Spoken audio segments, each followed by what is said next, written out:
Good evening. This is CTV News for Monday, August 5th. I'm Janine Samuels. And I'm Patricia Valone. Thank you for joining us tonight. The nation is still reeling in the wake of two mass shootings over the weekend. 22 people were slaughtered at a Walmart in El Paso on Saturday, many others injured. On Sunday, another gunman shot and killed 9 people in Dayton, Ohio, including his sister.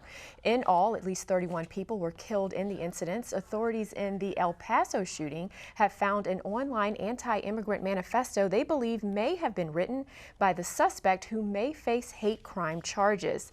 The suspect in the Ohio shooting was among those killed. Maryland Senator Ben Cardin among those reacting to the mass shootings. Wounded.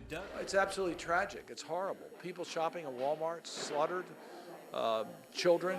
It's just horrible.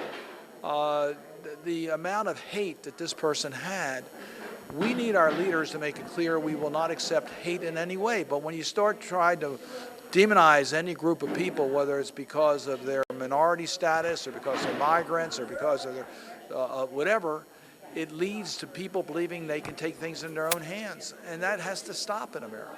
Are you putting some of the blame on the president then? I'm saying the rhetoric that's been used is wrong. We should not encourage hate. The president has also responded to the shootings. Trump, who often demonizes immigrants, has condemned racism, bigotry, and white supremacy. Speaking at the White House, the president said the nation is overcome with grief. The First Lady and I join all Americans in praying and grieving for the victims, their families, and the survivors. We will stand by their side forever. We will never forget. These barbaric slaughters are an assault upon our communities, an attack upon our nation, and a crime against all of humanity.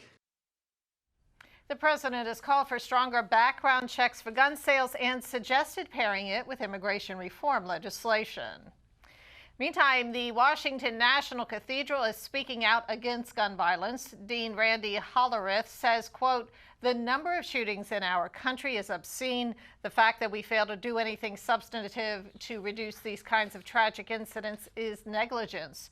Meantime, speaking for the cathedral, Reverend Leonard Hamlin says it's time for action. We're concerned for the families and those who have been directly affected, but that all of us have a responsibility to take a look at the community in which we live and the community that we desire to live in. And that in a situation like this, that we're all concluding that something needs to be done. And so what do you think can be done to stop these mass shootings? Well, we all have to work together. We have to have much more conversation, and we have to recognize that there are other solutions that perhaps we may not want to move in, but we may not want to talk about, but we have to have the conversation to make the changes. And the Washington National Cathedral blames the gun lobby for causing public anxiety about gun control laws.